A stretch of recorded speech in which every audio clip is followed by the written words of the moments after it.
काजल अपने माता पिता की बहुत लाडली थी। उसके 3 बड़े भाई थे, इसीलिए कोई भी चीज़ मांगने पर उसी वक्त उसके सामने हाजिर हो जाती। पूरे घर की रौनक थी काजल। काजल पूरे परिवार और नौकरों पर राजकुमारी की तरह हुक्म चलाती थी। स्कूल में भी पूरा रौब था उसका। बड़े घर की लाडली जो थी।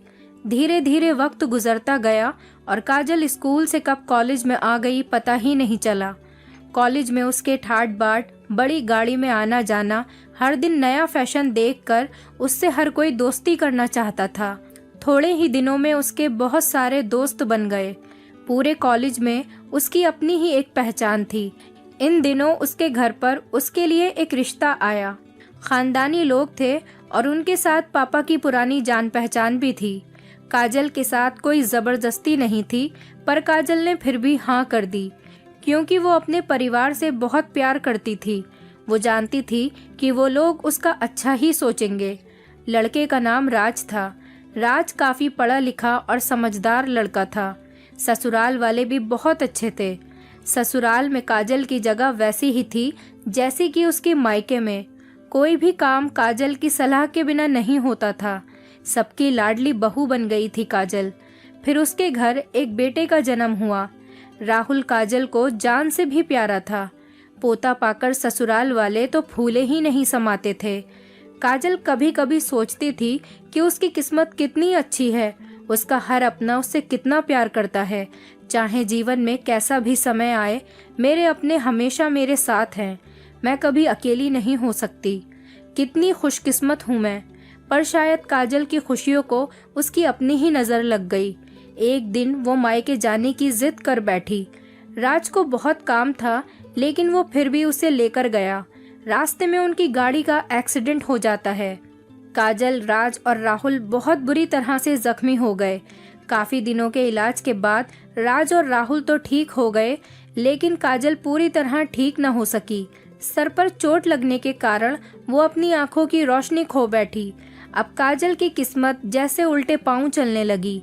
मायके वाले कुछ दिनों तक उससे मिलने आते रहे और कभी कभार फ़ोन ही करके उसका हालचाल पूछ लेते। धीरे धीरे ये सिलसिला भी कम होता गया। ससुराल वालों की सहानुभूति भी काजल के लिए कम होने लगी। घर में किसी को पास बैठने के लिए कहती तो उसे जवाब मिलता कि बहुत काम है, अब तुम भी हाथ नहीं बटा सकती।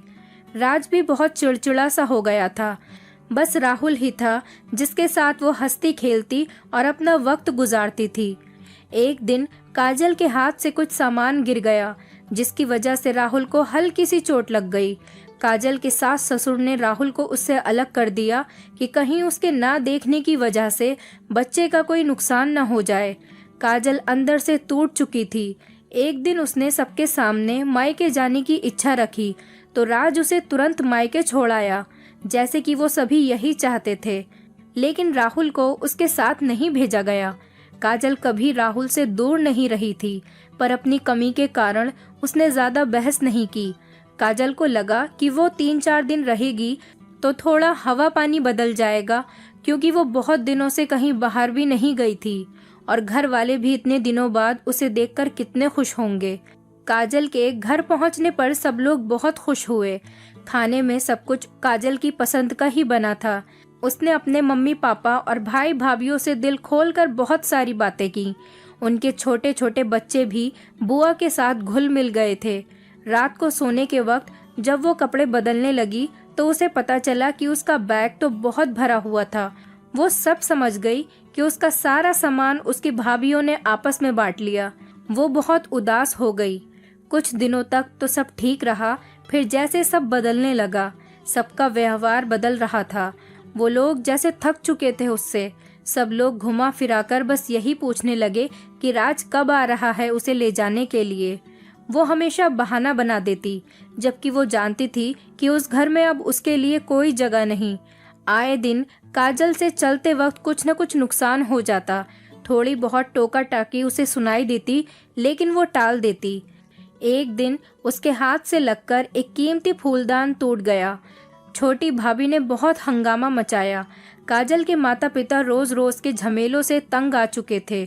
उन्होंने राज को खुद से फ़ोन कर दिया। राज काजल को अपने घर लेकर गया। काजल को अपने परिवार वालों से ये उम्मीद नहीं थी। जिस काजल के एक कहने पर कोई भी काम हो जाता था, आज वही काजल उस घर के लिए अब बोझ बन चुकी थी। राज के साथ ससुराल आते वक्त वो बहुत खुश थी, क्योंकि वो अपने घर जा रही थी, अपने जिगर के टुकड़े राहुल के पास। परंतु ये खुशी भी कुछ पल ही की थी। सारा बंदोबस्त पहले ही कर दिया गया था। काजल को सीधे ऊपर वाले कमरे में पहुंचा दिया गया और राहुल से दूर रहने की सख्त चेतावनी दी गई। एक काम वाली लता को उसकी जिम्मेदारी सौंपी गई, जो उसके खाने पीने जैसी ज़रूरतों का ध्यान रखती। काजल ज़्यादातर चुप ही रहती। कभी कभी काम वाली लता से वो थोड़ी बातचीत कर लेती। उसके ज़रिए उसे राहुल का पता चल जाता। सबकी लाडली बेटी और बहू सबके लिए लाडली से बोझ बन चुकी थी।